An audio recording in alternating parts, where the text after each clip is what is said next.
friends. Welcome to Sky House Herbs podcast.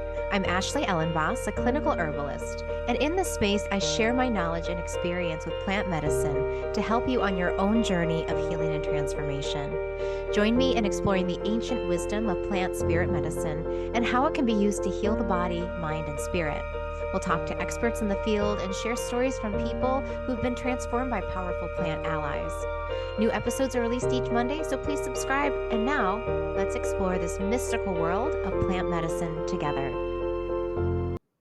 Hey everyone, welcome in. Today we'll talk about depletion and exhaustion, how we got there, and then how do we find our way back to a place of feeling replenished, grounded, and having the energy that we know we can get. Before we go into today's content, if you haven't yet subscribed to my channel, please take a second, click the subscribe button, allow notifications so you can hear every time I have a new video that comes out. Also, I wanted to let you all know that I have a few wonderful courses coming up.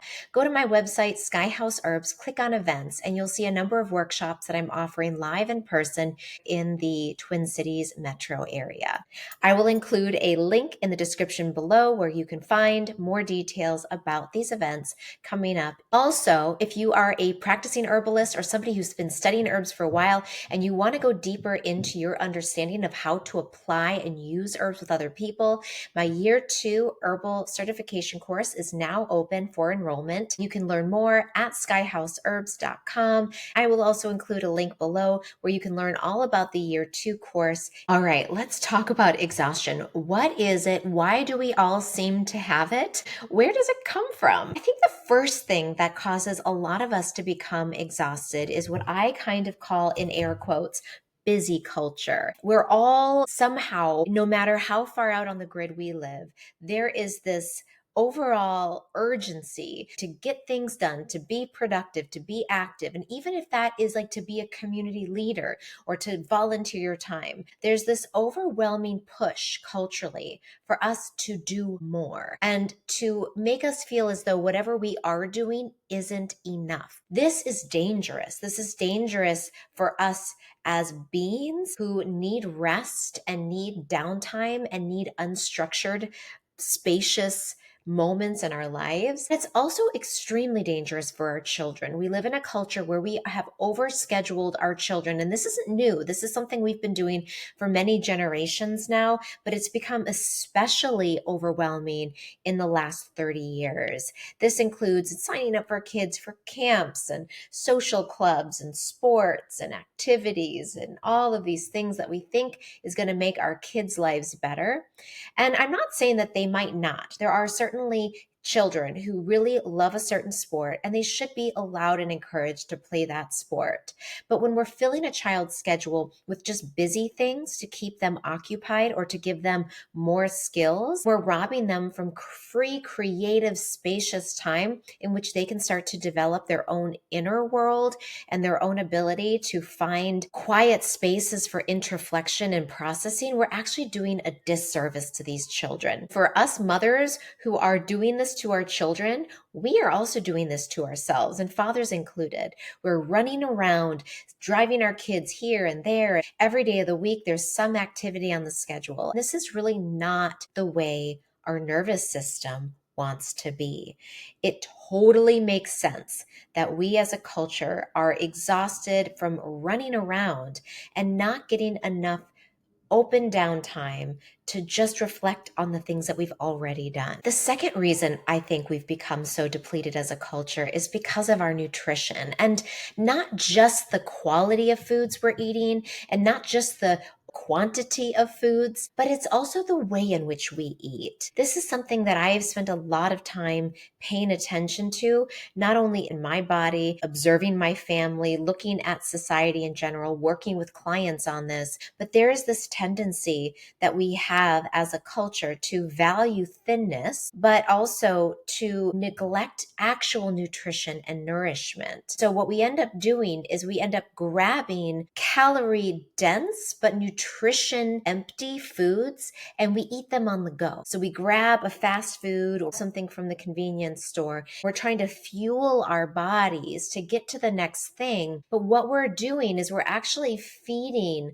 the body things that give it absolutely no deep, lasting nourishment. And we do it in a fast way, which really messes our metabolism and makes our bodies actually feel worse. We actually feel more sluggish and less replenished. I've been really working with my own children and teaching them that there's a difference between food and then food-like items, right?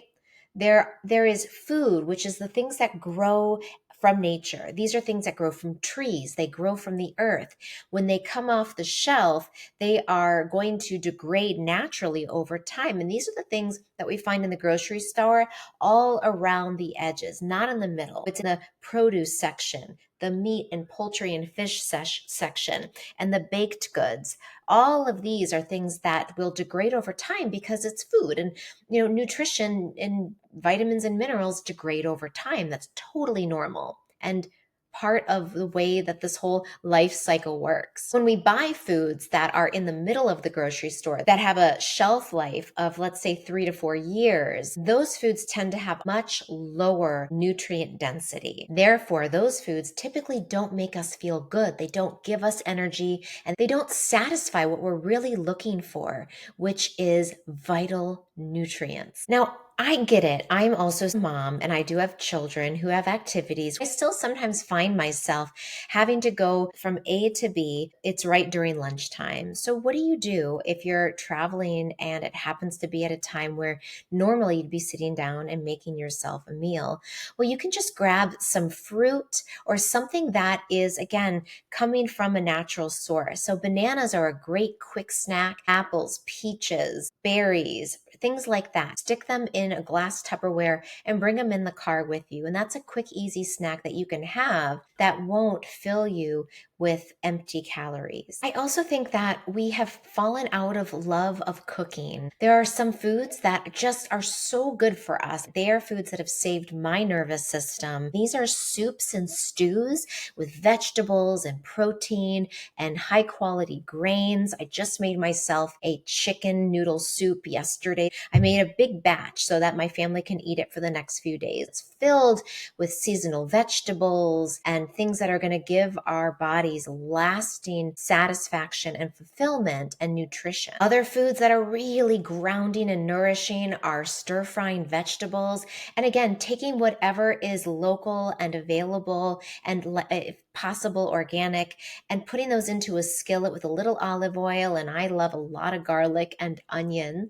And then using herbs like basil, oregano, thyme, rosemary. I use bee balm from my garden and seasoning that and just really lightly steaming and cooking them until the color gets really bright. And once the color gets bright, you stop cooking it. And then you can add that to whatever dish it is that you're eating, whatever protein and whatever grain you might be eating. And that's such a simple way of really giving your body all of the colors, which means that you're getting all of the vitamins and minerals that you need. And with that also comes our ability to really sit and eat and be aware of eating. Our nervous system is part of our digestive system. When our nervous system is in a state of rest, we are also in a state of digest. So when we sit down for a meal, we light a candle, we say a prayer, that sets up our nervous system to be in a relaxed state. The smell, just even taking that little bit of time to smell the food that's on your plate, gets all of your digestive juices flowing so that your body is ready to then receive the food on your plate and to be better able to break down, digest, and absorb those nutrients into your body. So you feel satiated, you feel full, and you also feel relaxed. As much as possible, we should be eating 3 meals a day. I really do think it works best to front load your food so that you're eating a large breakfast, a medium-sized lunch, and a smaller-sized dinner. But most important with all of this is the speed in which we eat and the environment that we're eating in.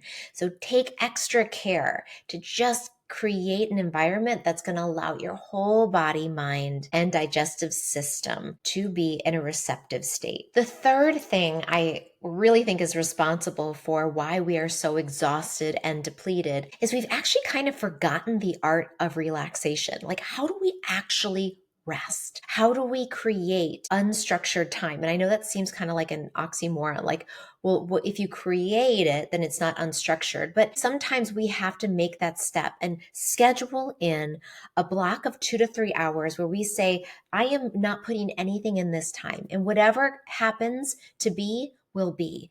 In this time, you might end up cleaning out an old cupboard. In that time, you might rest on the couch and read a book. During that time, you might decide to weed a certain part of your garden bed. But it's not something that you have pre-planned. It's not something you have to do out of obligation. It's something that you are doing out of free will and choice. And that is so good for our nervous system and so good for our bodies. I think our inability to deeply relax and to hold space for openness and spaciousness also affects our sleep. Because when we lay down to go to sleep, if we haven't had certain moments in the day where our nervous system has felt safe and relaxed and calm, then we are set up to be more ramped up. And it's harder for our nervous system to then go into that relaxation state, which then helps us go into sleep. But if you've had a few periods in the day, even 15 minutes, 20 minutes, 30 minutes of spacious time where your nervous system has been in a state of more restorative rest, then it's going to be easier at the end of the day to tap back into that to get you to fall into a deeper state of sleep. I wanted to share with you that this is something that I am speaking to from personal experience. I grew up as a person who had a lot of ambitions, a lot of fire, and a lot of drive to do work and to do things. I like to be productive. I ran a yoga studio and a community wellness center. Everything was donation based. I mean, it was all good things. But what I didn't do was take time for myself to just be and to reflect on what I was experiencing in my own personal life. And what ended up over time was that my energy and my battery kept getting drained and drained, and there would be superficial boosts because I would get energy as an extrovert teaching or guiding projects, and I would get a boost, but it was a yang boost. It wasn't a deep yin restorative boost. So I don't know if you can relate to that. But we might think, well, if we're giving and we get excited, then that must be something that replenishes us. But I'm telling you, it's not always true. It might be. But for most of us that are doers, pleasers, and givers, the real way that we get nourishment is from being alone, being reflective, and being in a space where we're really moving at a slow pace and tapping into a creative and introspective part of ourselves that can be a little scary. It's not always the light, bright, cheery stuff, but it's those spaces that actually really help us to see what it is we need, the boundaries we need to set, and how to refill that cup. When I was coming up with this talk, I decided to pull some tarot cards because I have a few decks that I truly love and have found to be very inspiring. The first deck I drew from is the Mother Peace deck by Karen Vogel. I drew 4 cards to represent what are the things that deeply deplete us. And I asked in terms of something that would be helpful for all. And what are some insights around this depletion that might help you in your process of trying to recover your own energy and your own strength? The first card I drew was the 6 of Discs, and it's a healer offering a healing massage to another person. The discs in this deck are the Pentacles, so they're an earth card. But when I pulled this card, it was reversed. It was upside down. And what this card speaks to is it's the art of giving and receiving. But when it's upside down, it says you've given too much. You need to stop giving to others, and it's now time to retreat. It's time to take your own energy back and give it back to yourself. so that you don't give it all away. The second card I drew was the World. And this is a beautiful card. It's a woman dancing, and there's like a chain of people around her. She's got a tambourine and a hand drum, let's see, and some flowers around her. She's holding a wand, but the world is made up of people. This card was angled. So in this particular deck, they're all round cards. It was angled to the left. So when you pull it to the left, it means that a cycle is completing. She is exhausted, and there may be disbelief that she has that the work is almost done. So maybe for you, there is the ending of a cycle happening. Maybe you've been working on something. It's a personal project, something at work, an old family karma that you've been working through. But this card angled to the left says that you might not believe that things are about to get better, but they are. So it's not a time to push through, and it's not a time to pull back. It's not a time to rejoice, and it's not a time to get dismayed, but rather it's just a time to trust that there is a cycle that is coming to an end, and to really believe that help is on the way. The third card I drew was the Five of Discs, or the Five of Pentacles. And in this image, there's a woman and she's kneading dough. And this one symbolizes, it says, she may not have much strength now to do even the simplest tasks. So she must go and proceed slowly. So I pulled this one was turned to the right. And so, she's doing these daily tasks of kneading the dough to make the bread, to feed her family or to feed her community. But when it's in this position, it means she doesn't have the strength to do that. She has given so much that she is depleted, and she's unable to provide nourishment for those she loves. And so it's a time to, again, pull back.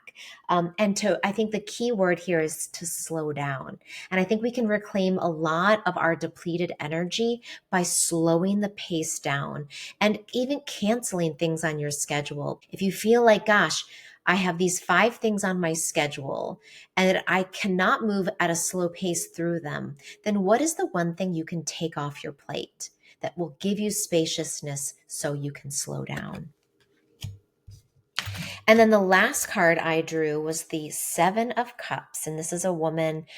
She's got abundant fluids, like water flowing out of her hair. This card, the Seven of Cups, was turned to the right. And in this position, it means she may need to plan or negotiate with others time to be with herself.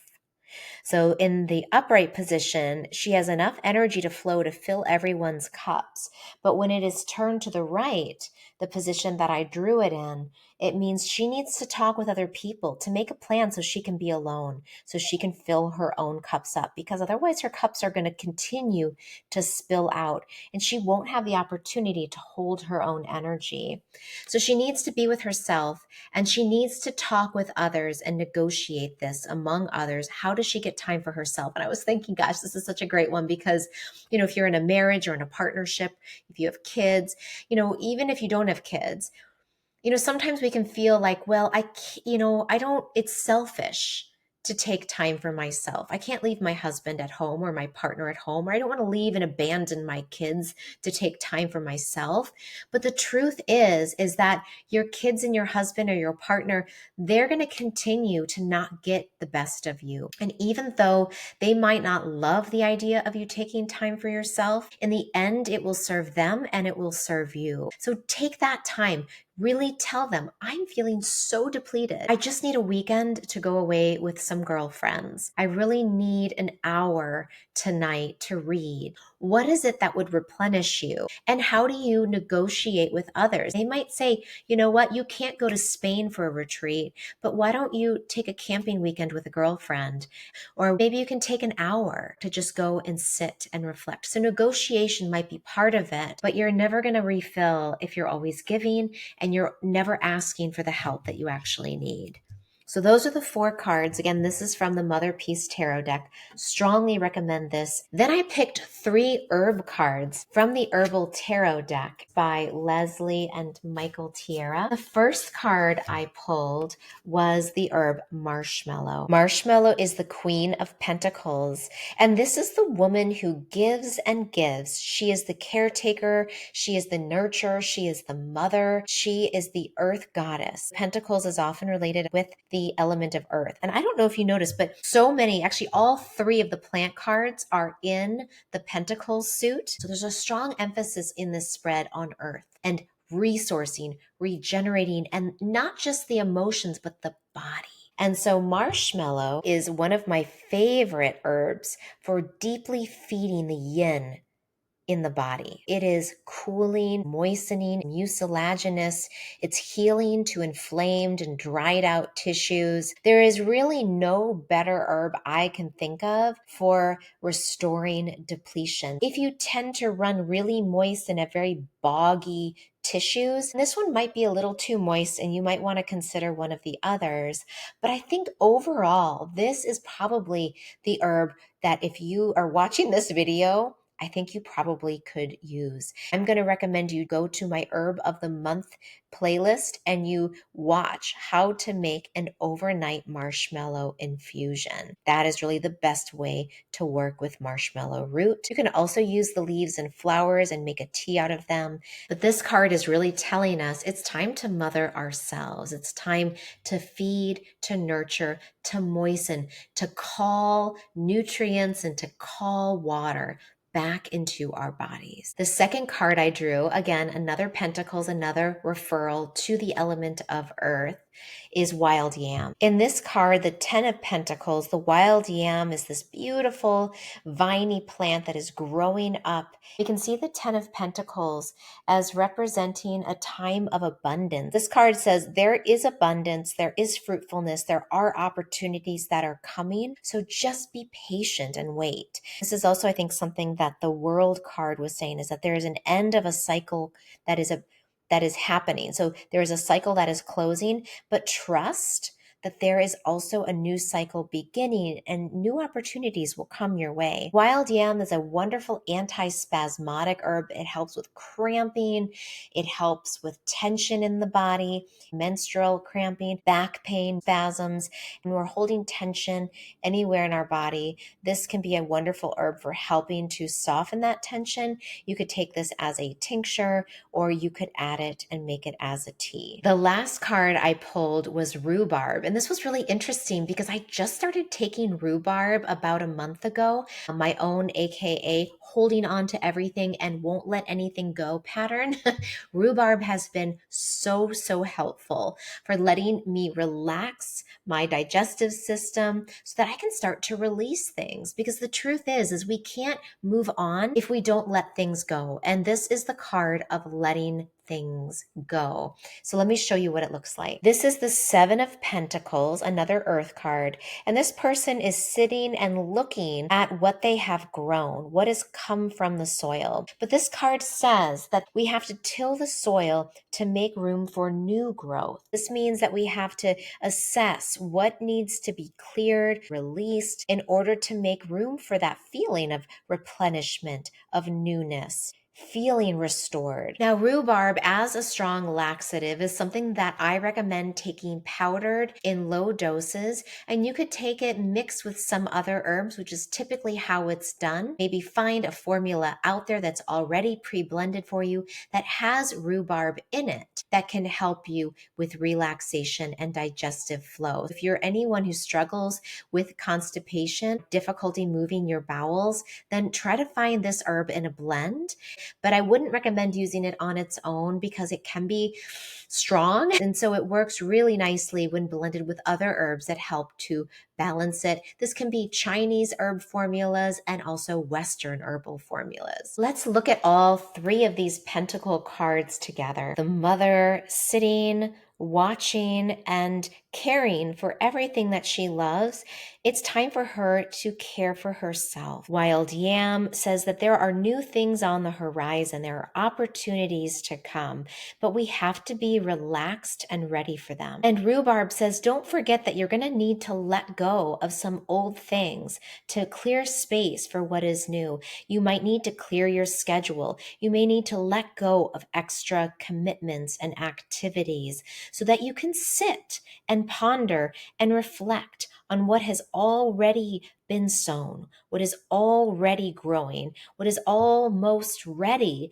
to be harvested. I don't know about you, but I feel so much better having looked at these cards and contemplated their meanings and thought about overwhelm and exhaustion in terms of what we can do, what is possible, how we have so much agency to be able to create positive changes in our lives through small daily shifts in the way that we organize our schedule, the way that we nourish our body with foods, and the plant medicines that we can take in to remind us of the ways to nourish, to relax, and to also purge and clear things out. I truly think that we can change this busy culture one person at a time in just a few simple ways. The first one is take the word busy out of your vocabulary. I have very consciously done this, that I don't say, oh, I'm so busy. I try not to, when I speak, talk about busyness, urgency, overwhelm, and create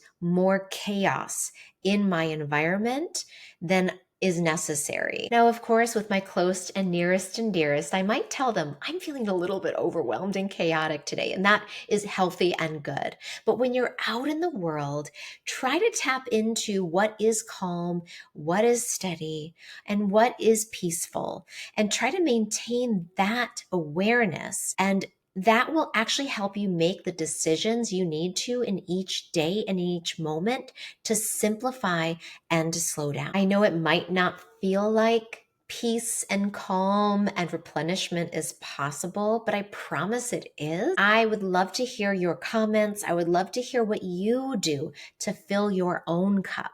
What are the practices? What are the resources? What are the ways that you step out of the cultural norms to really do what is best for you, your nervous system, and for your own environment that you live in. Thank you everyone for watching my channel, for being a part of this ongoing conversation of wellness, strategies for living a very grounded and nourished life.